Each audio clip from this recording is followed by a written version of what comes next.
Good afternoon.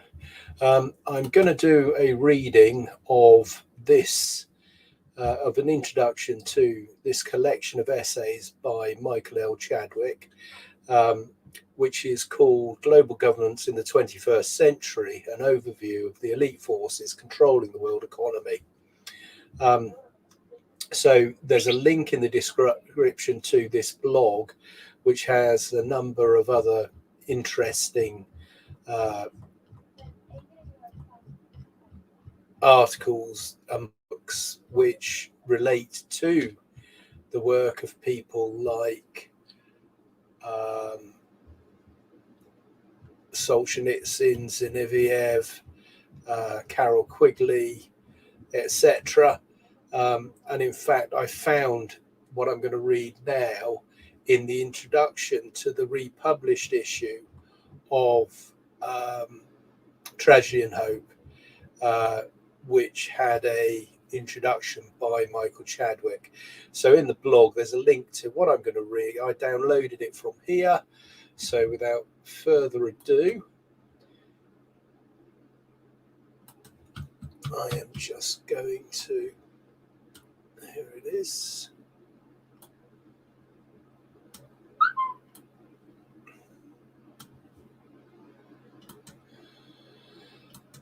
Just get to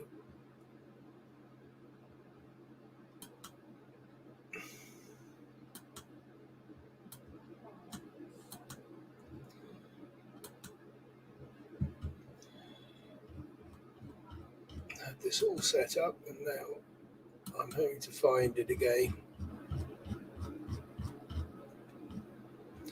That isn't it, actually.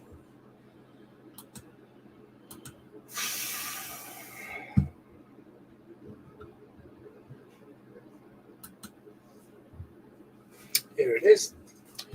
Right, so let's just get this a bit bigger.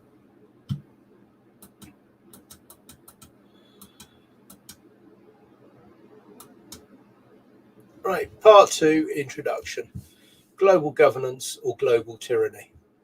The financial history of the 20th century reveals that certain influential and powerful figures of the United States, Europe, Asia and elsewhere have been working in concert to create a world system of financial control in private hands, able to dominate the political system of each country and the economy of the world as a whole. Carol Quigley, Tragedy and Hope, New York, the Macmillan Company, 1966, page 324. These self-perpetuating elites have worked diligently to reshape the globe to meet their long-range objectives and goals. Their first attempt at moulding the world was the League of Nations. The League was subsequently followed by the United Nations and its myriad of specialized organizations. Both of these organizations failed to truly unite the world, and more especially the Western world. Creation of a trilateral superstate. After years of trial and error, the elites in New York, Boston, London, Frankfurt, Paris, Tokyo, etc., have begun a major new thrust at world order or global governance. This attempt at uniting the world is structurally quite different from earlier attempts at global governance and is based on a more realistic understanding of the human nature tendencies of man and of nationalism. The third try at global governance is not an attempt to create a world government, rather it is an attempt to create a new imperial system under the domination of an elite financial oligarchy from the United States, Europe, Asia, and elsewhere. To be more specific, it calls for the creation of a trilateral superstate. The US is to merge with the European Community and Japan. Initially, later, the advanced communist nations, especially Russia and China, will join the new consort of powers. Together, this grouping will literally dominate the nations of the earth. At present, the merger of the US, Japan, and the EC is progressing, especially in the economic sphere, through the economic symmetry process and the increasingly globalization of multinational corporations through mergers, acquisitions, and alliances. National sovereignty, an obstacle to global governance. For decades, the concept of nationalism and national sovereignty have loomed on the horizon as obstacles to global governance. The elites who have been attempting to guide the nations of the earth into a world state have sought to develop numerous ways to break down the formidable barriers of nationalism and national sovereignty. In the late 1960s, the elites in the various power centers of the world decided that it was no longer possible to gently nudge the world toward global governance.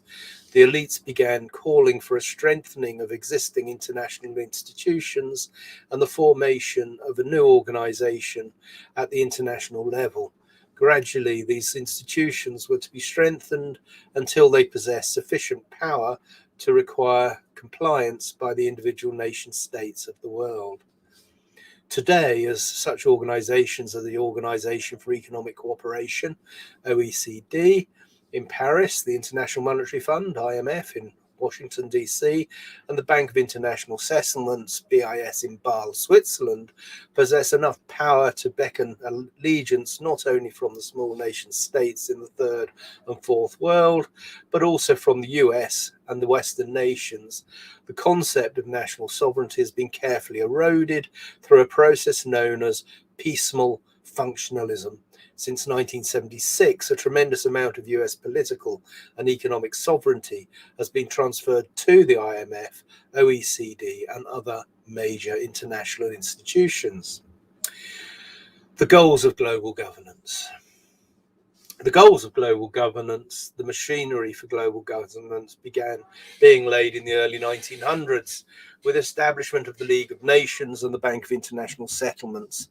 Basically, it was felt that if the following goals could be accomplished, the likelihood of a global system of governance or a world state before the 21st century was a definite possibility.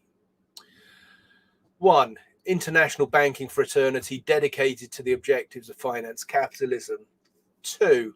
A multinational corporation fraternity dedicated to objectives of monopoly capitalism and corporate socialism.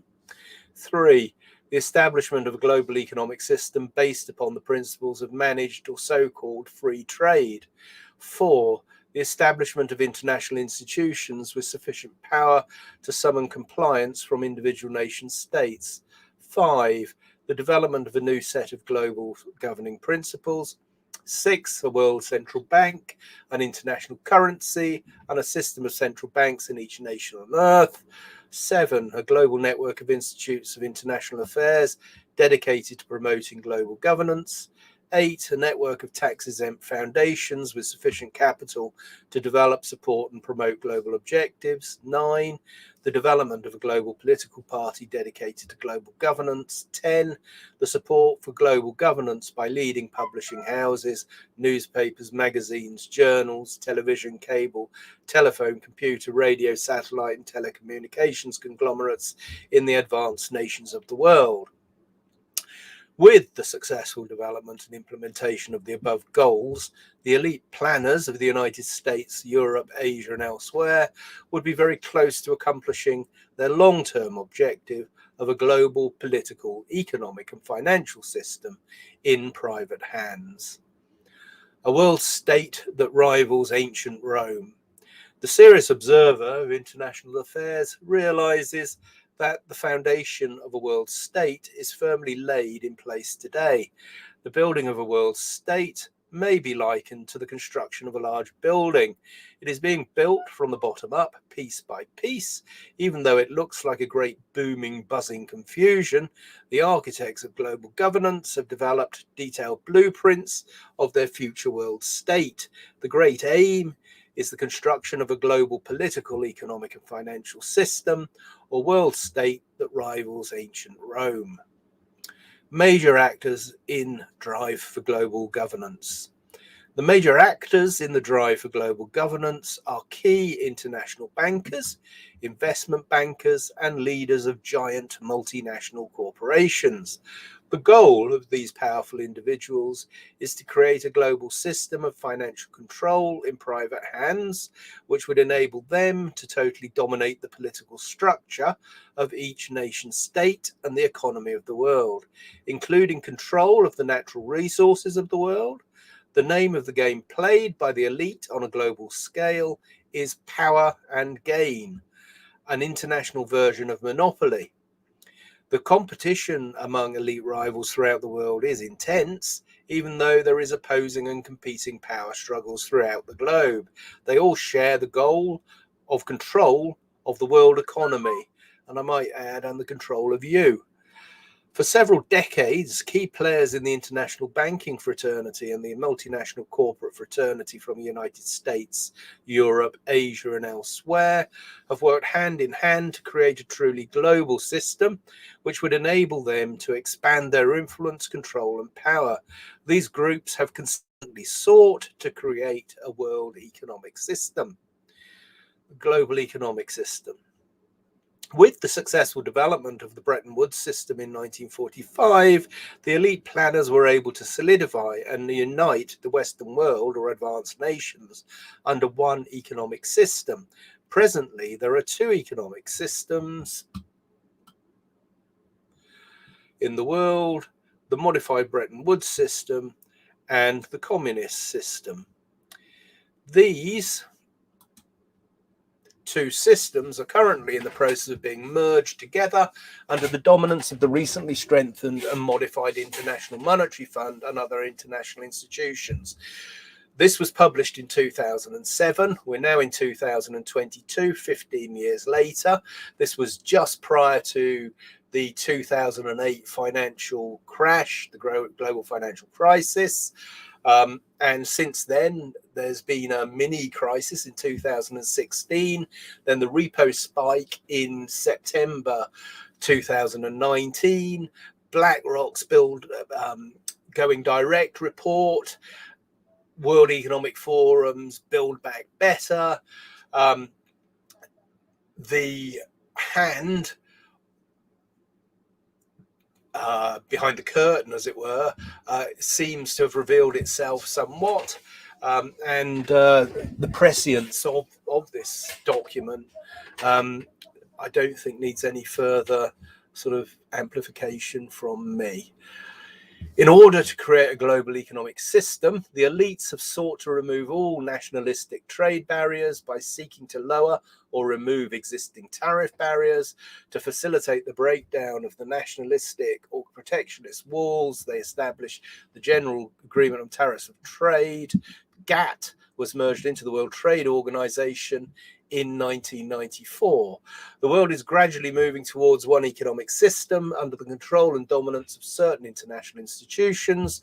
These institutions are in turn controlled and dominated by a select group of elite rulers from the international banking and multinational corporate fraternity throughout the US, Europe, Asia, and elsewhere.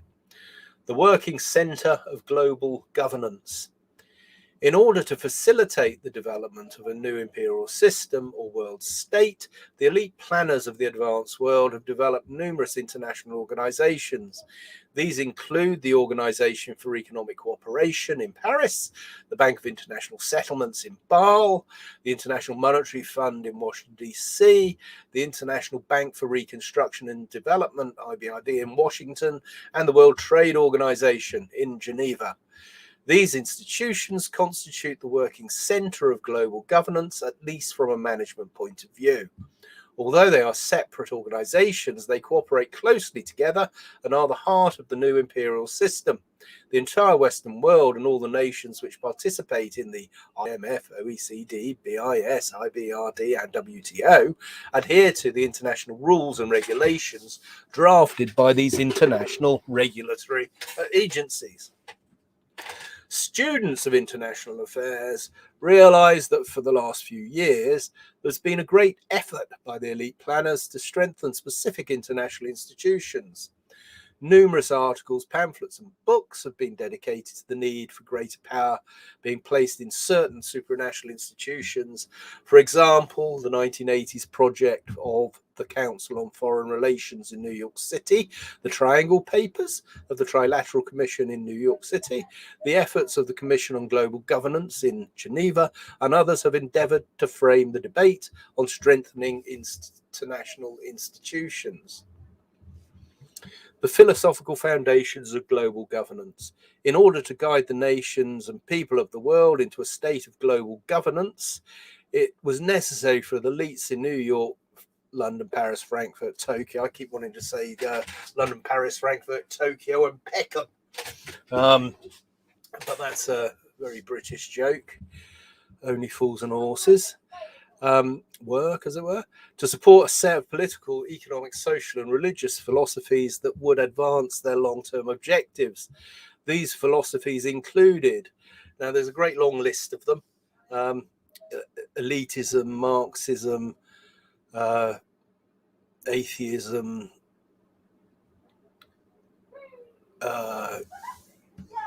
internationalism, globalism, fascism. I mean, it goes on: materialism, Machiavellianism, hedonism, legalism, credentialism. These philosophies paved the way for economic, political, financial, and social power to be centralized in the hands of a few carefully selected individuals, the elite financial planners. A global banking system. In order to facilitate the development of a unified banking system throughout the world in private hands, it was felt desirable to establish a central bank system in each nation. Today, there exists in every nation. A central bank is known as the Federal Reserve System. The Bank of International Settlements in Basel serves as a coordinating centre for this global network. Once a month, the leading central bankers from the advanced world meet at Basel to develop joint strategies and programs. Presently, central bank digital currencies and obviously the access to that will be the ID 2020, currently masquerading as the need for vaccination passports, the so-called vaccination passports. If you look at the Aadhaar system in India, you'll have a better idea of the sort of thing that they have in mind. Lots of people refer to the social points credit score system in China. Now, that is a possibility, indeed I'd say a likelihood, but the actual model has been being tested for quite some time now in India. And so if you search Aadhaar, AADHAAR, in the search box of the Grub Street Journal, or plonk it into say the London Conversation, you will find quite a lot of stuff about that. Right. The elite planners are hopeful that the IMF and the BIS can successfully be transformed into a world central bank. It would, in essence, be a Federal Reserve System on a global scale. The new World Central Bank would be able to create, control, and eliminate international liquidity, also control the activities of all national central banks, and act as lender of last resort to rescue the elite financial oligarchy when their plans fail or they encounter difficulty in various nations, such as occurred in 94-95 in Mexico. Obviously, there's been, since that was written, there's a dot-com bubble bursting in 2000, the global financial crisis in 2008, and the list goes on. Influential institutes of global governance, and there's a whole great long list of them. They are everywhere. Tax-exempt foundation world. Beginning in the early 1900s in America and at slightly later dates in Europe, there arose huge tax-exempt foundations whose real goals were to promote internationalism and global governance. Should read globalism. In America, the Ford, Rockefeller, and Carnegie foundations paved the way for the introduction of the above-mentioned principles of global governance. In Europe, the German Marshall Foundation and others led the way. This was accomplished by the channeling of literally billions of dollars to individuals and organizations which developed, upheld, and implemented the goals, philosophies, and objectives of the ruling elite whose fortunes they were beholden for support. A global political party. A global political party was established when the Trilateral Commission was established in July of 1973. Members of the Commission currently occupy important positions in the United States, Europe, and Japan. That's a little bit like the European Commission. It's a great big club, and we ain't in it. So the Trilateral Commission is kind of like the political party, and obviously. You find that, and as pointed out in various books, that lots of people are members of the Trilateral Commission, including people like Mikhail Gorbachev. Right, the establishment, media outlets, the assistance of leading film studios, newspapers, etc., necessary for elite planners of the Western world, gradually induce the leading owners and figures of major communication outlets to support the objectives outlined. And of course, the media have become basically an echo chamber, sounding board, cipher, the PR wing of what we're talking about here. Global governance or global tyranny. Although many outstanding people have been persuaded that the elite principles of global governance will help to bring about greater international unity and cooperation or a new civilization, numerous people feel that the entire planet stands on the brink of the greatest tyranny in the world has ever seen. If we continue to follow the current philosophies advocated by the elite planners, will it lead to peace and prosperity, or will it lead to a loss of freedom, tyranny, bondage, misery, war, oppression, economic chaos, and eventually anarchy on a global scale? Well, I'm saying it definitely looks like the latter recently. This whole machinery has spun out a false narrative surrounding various things that are supposed to petrify us half to death. And one of the main things that they've done is actually put forward a bunch of bogus policies around what's called climate change, which started off something called man-made global warming, and that policy is leading to extremely damaging energy policies, which amount to own goals against the populations in the various countries around the world. And energy poverty is a huge killer of people and would be a very, very effective form of population control. And as a lot of people that have these globalist worldviews also tend to subscribe to extreme views on how many people there should be on the world and who should actually be here. People like Boris Johnson's own father, Boris Johnson himself, but also famously David Rockefeller, but also Prince Charles and the late Prince Philip. That sort of thinking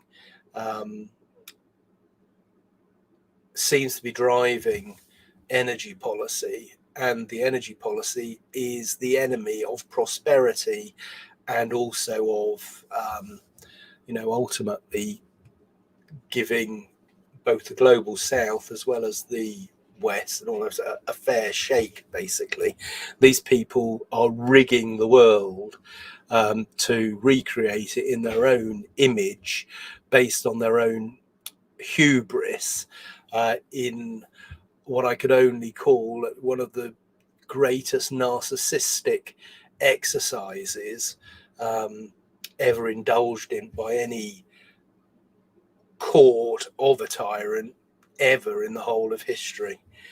Compartmentalization of thinking. In the intelligence community, information is compartmentalized and restricted to prevent sensitive data, photographs, documents, files from falling into the wrong hands. The procedure prevents all but those at the top of the agency from seeing the whole picture. This same type of compartmentalization occurs in nearly all phases of our lives. It applies to study of law, university studies, medicine, etc. As we proceed through our educational studies and through life, we tend to compartmentalize our thoughts and focus on the subject before us. While this is entirely normal, it does prevent us in many cases from seeing the global picture at times.